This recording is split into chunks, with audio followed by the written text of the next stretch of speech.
Sometimes people change the space and hope that will force people to work, learn, or live differently. And of course, changing space alone doesn't do that. So these things need to move in lockstep.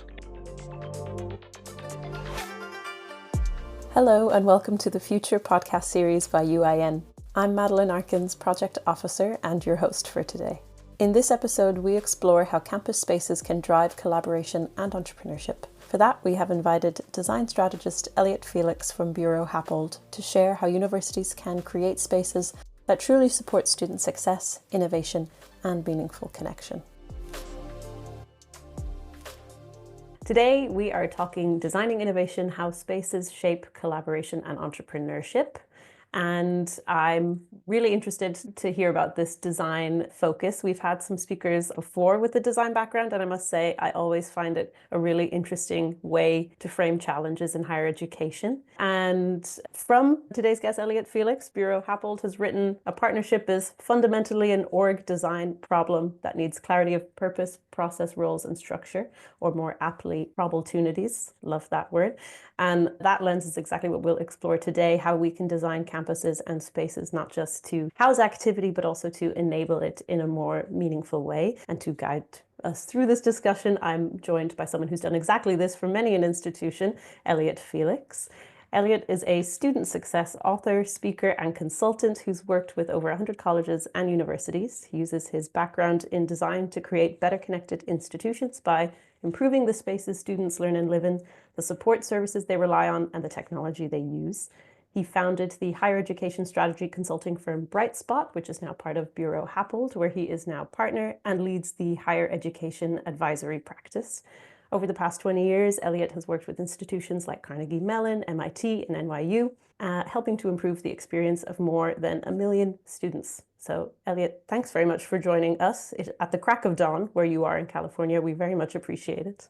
It's great to be here. Thanks, Maddie, for inviting me. And I'm excited to talk about the role and the power of design. And not only do we have complicated shoes, but we have some pretty good ideas and a process that can bring people together to create and implement those ideas. Excited for today's conversation. Maybe to get us kicked off, Elliot, I was reading an article you contributed to earlier from Urban Land from last June, Why Some Innovation Districts Flourish and Others Fail, which I would really encourage listeners to check out. There's some really great case examples from across the US where you discuss the different success factors. And I think from this design element, I'm really interested in picking your brain on what are some of the key ingredients that you've seen can really help these kind of spaces flourish, and maybe where do we as universities, speaking as myself as a university in this case, tend to get it wrong? Yeah, thank you for reading and referencing that article. My co-authors, colleagues from Buro Happold and I put our heads together and talked to a lot of our clients and looked at what were making the differences between flourishing and failing among innovation districts. And we also relied on great work that the GIID, the Global Institute of Innovation Districts, does in terms of benchmarking and trends. And what we found was it was really 5 things. They needed focus. People need to know what it's about. It needs to be positioned based on where there's market potential, where there's community, local, regional need, and also areas of strength, what your assets are. So you have to have some kind of focus. Sometimes it's about technology, sometimes it's about healthcare, sometimes it's about even a subset of healthcare, regenerative medicine. And then secondly, you have to mix uses and users, right? You can't have a monoculture. That's why the suburban research park is dead. Nobody wants to do that. They want to live, learn, and work and play in the same place. And in order to do that, you want a richer, vibrant environment that has different kinds of folks in it doing different kinds of things: retail, housing, research, learning. Third, space is just a container until you activate it. And so you have to have the staffing and the services and the programming that make the places come alive, that bring researchers together. It might be a way to showcase interesting things. It might be a way to demo new products. It might be services to support growing companies. They need legal, they need marketing, they need finance, they need help making a pitch deck, right? They need a podcast or a webinar to promote what they're doing. The fourth thing you need is a sustainable financial model. So you really have to look at the capital stack and make sure it works in the long term. And you have a mix of revenues from rents and from programs and even facility rental, but also things like tax increment financing, where when you turn an underutilized asset into a thriving and flourishing district, you can take an increment of that increased tax revenue. And finally, once you have all those things in place, you have to have good governance to make the decisions along the way and to keep it operating where you're mixing public, private, all the different stakeholders, interested parties. And I think we got lucky enough to work with the University of Minnesota recently on a project that's doing all this called the Minnesota Innovation Exchange that really has that focus on life sciences. And I think quite remarkably, the first thing they did was plan the public realm. So think about the first floor almost and what that experience was like. And that was our role working on a multidisciplinary team, thinking about the kinds of uses, the kinds of users, what are they doing, what's happening at this place that doesn't yet exist. And they also had a great governance model in place run through their real estate foundation. So I think those are the 5 ingredients. And when they come together, places can flourish. I was really interested about the tax increment funding that you mentioned in that article because the example given was from the Cortex innovation community in St. Louis.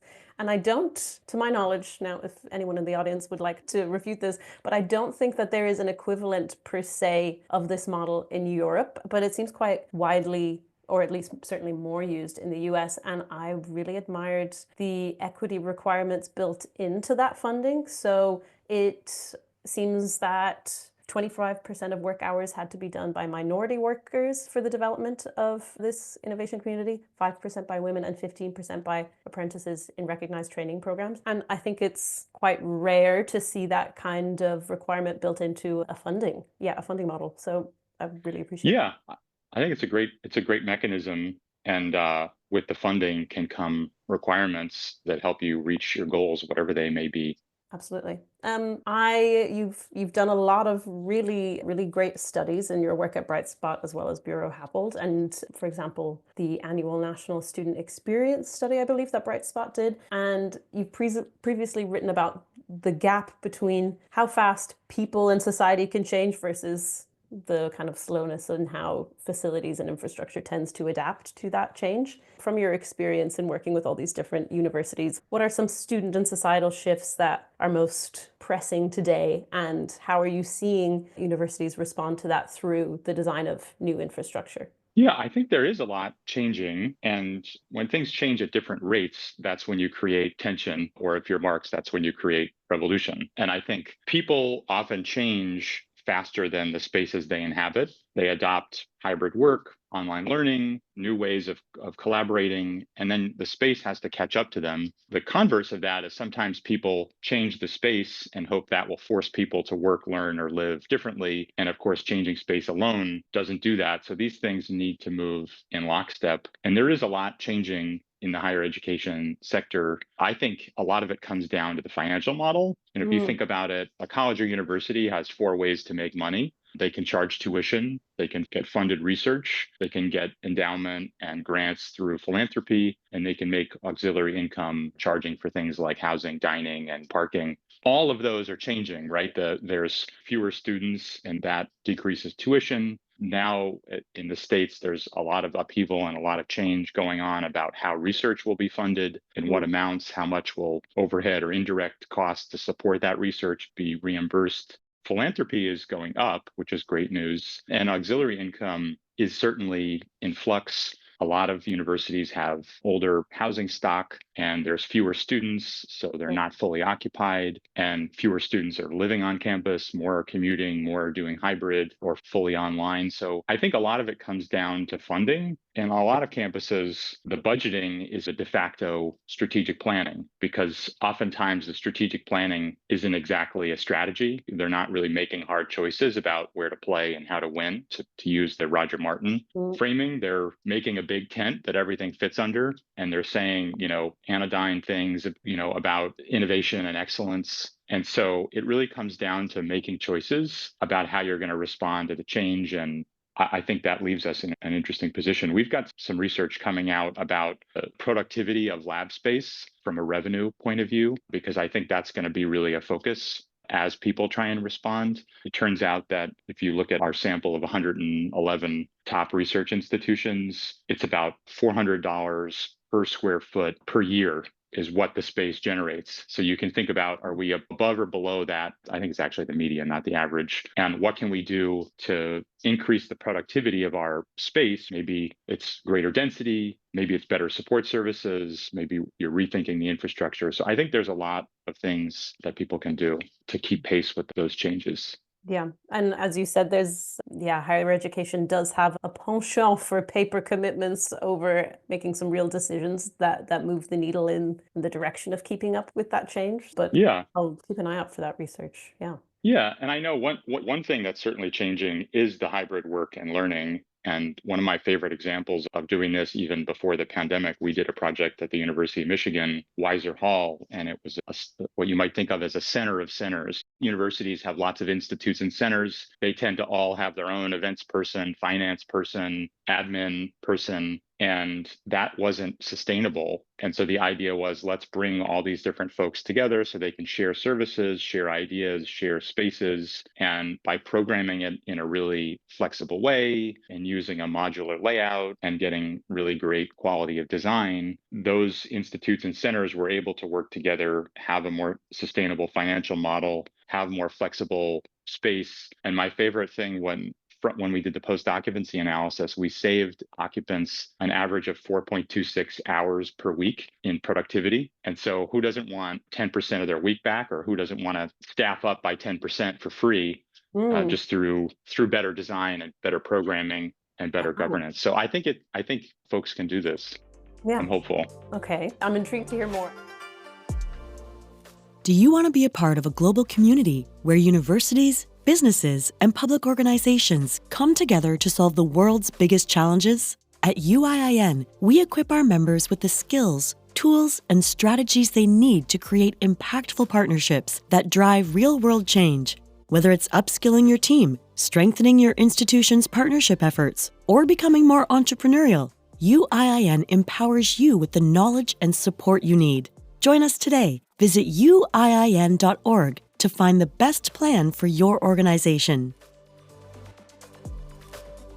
I also wanted to ask you, you had mentioned in some of your work that oftentimes those that are most involved or who will most commonly occupy this space, be it educators or students themselves, are often quite removed from the design process itself. How do you ensure that these spaces aren't designed in isolation, but also aligned to these institutional strategic plans, aligned to these goals and needs?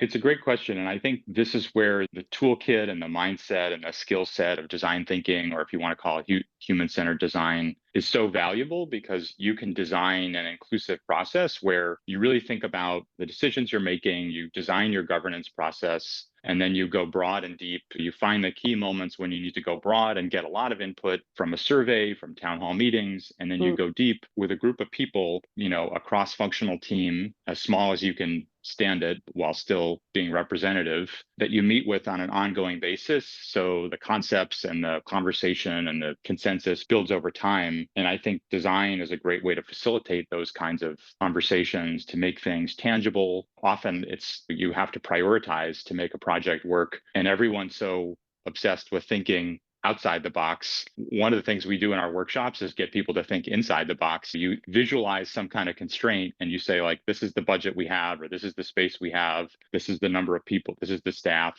Your wish list is this big, but this is the box it has to fit in conceptually, and let's have a discussion. And we can't leave this room until we've got different scenarios for actually what fits, so that our vision and our budget and our staff and our space all align. It really puts some guardrails and structure on a kind of process that I think people often think is so abstract and theoretical and like out of reach to those who are not familiar with design. So it's really hard to imagine something that doesn't yet exist. And I think but there are great tools to help people do that. Personas are another one, where you create archetypal users and you think not so much about their demographics, but more about their motivations, their behaviors. Why would they come here? What would they do when they were there? Or how do they want to leave? How do you get them to come back? And then you think about the different use cases. Okay, we're here for an event. We're here for a meeting. We're here for a conference. We're here to concentrate. We're here to collaborate. At what scale? Over what period of time. And if you have a sense of the people and the kind of programs and activities, those lead you to the places you need. And then you can imagine, what doesn't yet exist. It sounds like working magic happening at It Buro can Happold. be, it can be magic, but obviously this is hard stuff. So it takes the right people at the table and bringing a whole diversity of viewpoints and experiences and perspectives. And then it takes skilled facilitation to make sense of all those different perspectives. And then it takes bold leadership to make decisions.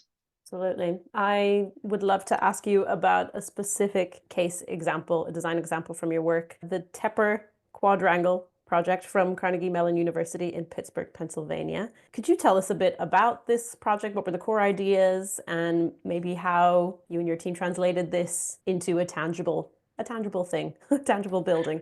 I think the Tepper School is a great example of so many of the trends facing higher ed and really prescient case of getting out in front of them and responding to them in a really smart way. Because as you think about, this was a business school, and I think you might think about business schools as fairly traditional, maybe a little insular, maybe a little elite, lots of wood paneling. And the vision for Tepper was, let's do the opposite of that. Let's imagine a business school that's No wood based in paneling. no wood paneling and is based on interconnectedness within the campus, across disciplines and departments, and externally to companies and community groups, whether it's executives coming for education or companies in the area that students are doing consulting projects for to really ramp up experiential learning. So they're building skills and relationships. And to do all that means you need a more kind of porous campus and more shared spaces. And you need to be, as like we were talking about with the innovation district, you need to be mixing uses and users. And so you have the undergrad and the CEO and the VP of marketing and the grad student and the faculty member and the staff member doing events programming. And so the way we did that, and it sounds like a kind of a rhetorical trick, but it was actually a major mindset shift. We thought about it as, this is not a business school building. This is a university building with a business school in it. And so the business program was only about 2/3 of the facility. The other third is all kinds of things that speak to the whole campus and the surrounding community and companies. So there's the Welcome Center for admissions for prospective students and families. There's the Center for Teaching and Learning, where faculty can come to make their teaching more engaging and interactive and effective. There is a fitness center, a dining center that really are about quality of life and amenities for everyone. And there's the Entrepreneurship and Innovation Center, which helps students learn the skills and mindset and tool set of entrepreneurship and even incubate companies. And so by bringing those all together, it was really enabling that kind of connection and collaboration at a whole bunch of scales. It might be students working on a team in an active learning classroom that's really designed to help them collaborate and not just listen to a lecture, but it might also be a team of executives coming in for executive education. It might be that collaboration with a local company with students acting as consultants.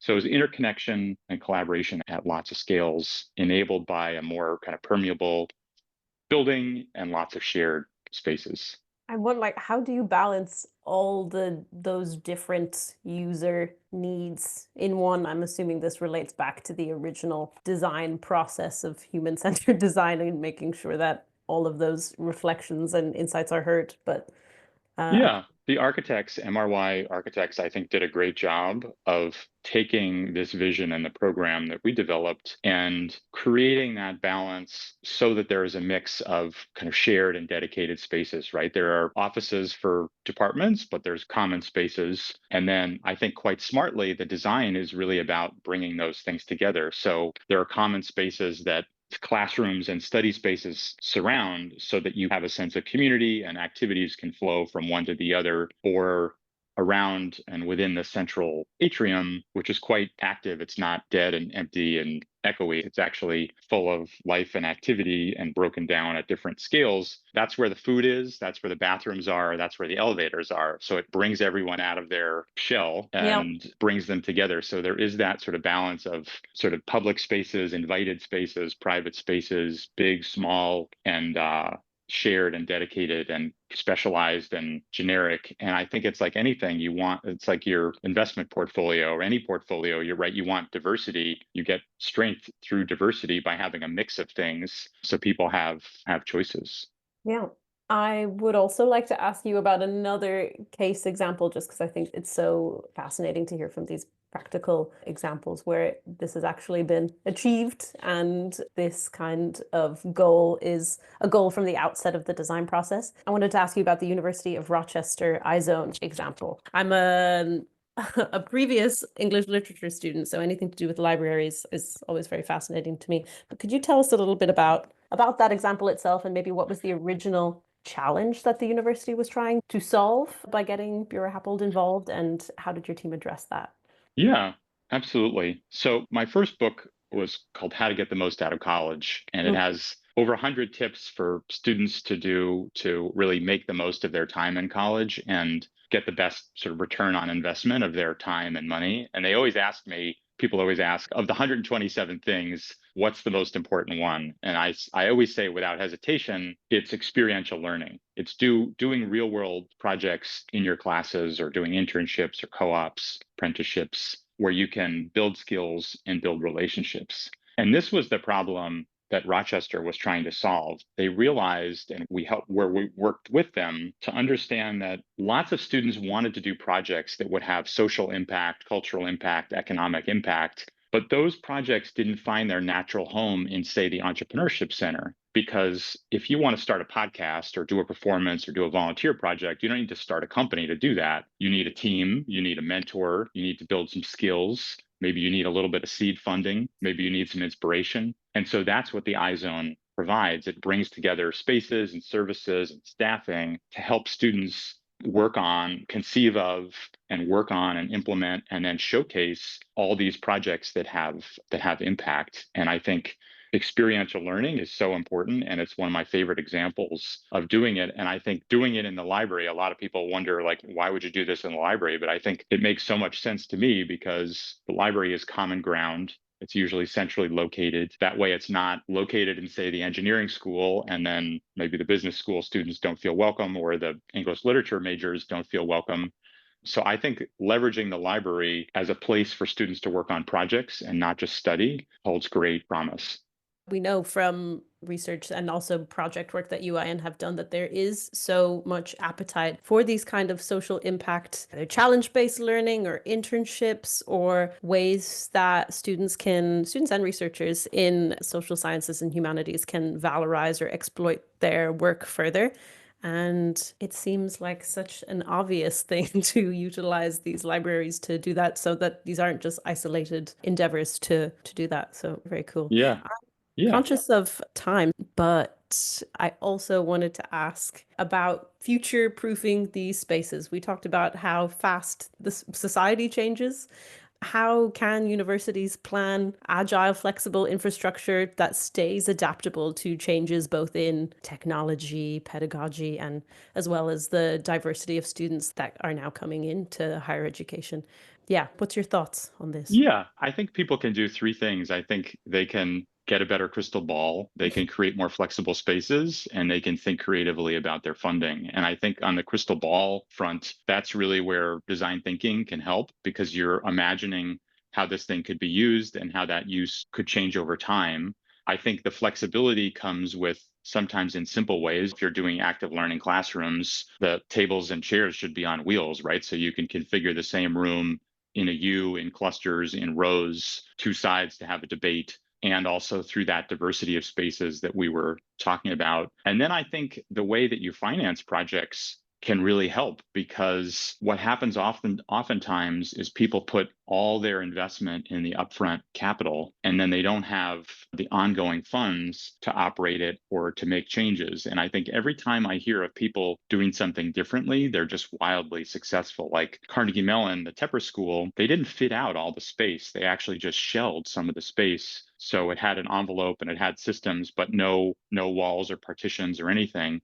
And then they waited a couple of years to figure out how to use that, who would grow into it. And that gave them some flexibility. Or we worked on the Charles Library at Temple. And what they did is the state funded most of the project, but then they use private philanthropy to create an operating endowment for the project so that they can do programming and staffing and signage and whatever those kind of small operational tweaks are for whatever might furniture, technology that helps the building adapt. These are really useful tips and also make so much sense in that you want adaptable furniture. Don't leave room for adaptation Yeah. in how you design spaces. Elliot, I know your book is coming out in June, The Connected College Leadership Strategies for Student Success. So we'll watch with interest for that to come out. Where can people find out more about you or get in touch? What is this book about? Give us a little final blurb before I bid us adieu. Yeah, I think the best two great sources. I think burohappold.com has great case studies and information about our consulting practice. And I think in my spare time, I write and speak and host a podcast about student success, all under the umbrella of the Connected College. And people can find that at elliotfelix.com. And those who subscribe to the Connected College newsletter get a discount on the book. So I encourage folks to do that and to keep in touch. I love talking about this stuff. I love helping students succeed and helping institutions with the strategy, the space, the services, the staffing, the systems to make that happen. And I really appreciate the opportunity to talk to you today and the work that you all are doing. Thanks, Elliot. Oh, I appreciate it. The 30 minutes always goes especially fast, but particularly so when there are so many interesting case examples. So I appreciate it. Nice to meet you, Elliot. See you again. Best of luck. Thank you for listening to the discussion. Follow UIN on LinkedIn, and if you're enjoying our podcast, make sure to subscribe, rate, and review on your podcast platform of choice to help others find this content too.